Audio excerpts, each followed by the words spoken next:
अधिकांश लोग 2 जून की रोटी के लिए इधर उधर भागते हैं और आज 2 जून ही है, पर एक जगह छप्पर फाड़ के पैसा बरस रहा है और मैं आपको कहता हूँ ये दूसरी ऑर्गेनाइज्ड लूट है देश। और उस छप्पर फाड़ के जहाँ पैसा बरस रहा है, पूरी डिटेल्स आपके सामने रखूंगा। वो इंसॉल्वेंसी एंड बैंक्रप्सी कोड देश में आपको जान के ताज्जुब होगा कि जब 2016 से लेके वित्तीय वर्ष 2023 तक जितने case insolvency and bankruptcy code में गए, और कौन जाता है इंसॉल्वेंसी एंड बैंक्रप्सी कोड में?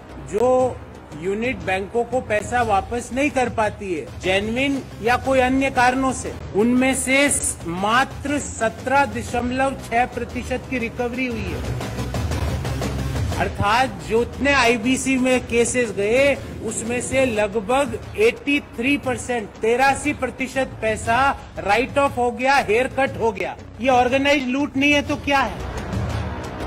जितने case insolvency and bankruptcy court के सामने गए, और ये डाटा भारत सरकार के insolvency and bankruptcy board of India का डाटा मैं आपके सामने रख रहा हूँ। जितने case insolvency and bankruptcy board of India के सामने गए उसमें से 75% केसेस में तो स्क्रैप सेल्स हो गई, मतलब जो भंगार के भाव कंपनियां बिक गई। और टोटल जितने केस गए उसमें से रिकवरी हुई 2016 से लेके वित्तीय वर्ष 2023 तक मात्र 17.6%, अर्थात 82.4% जो पब्लिक सेक्टर बैंकों का पैसा था, जो क्रेडिटर्स का पैसा था, जो अन्य बैंकों का पैसा था, जो फाइनेंशियल इंस्टीट्यूशंस का पैसा था, वो डूब गया। उसका कोई अता पता नहीं है।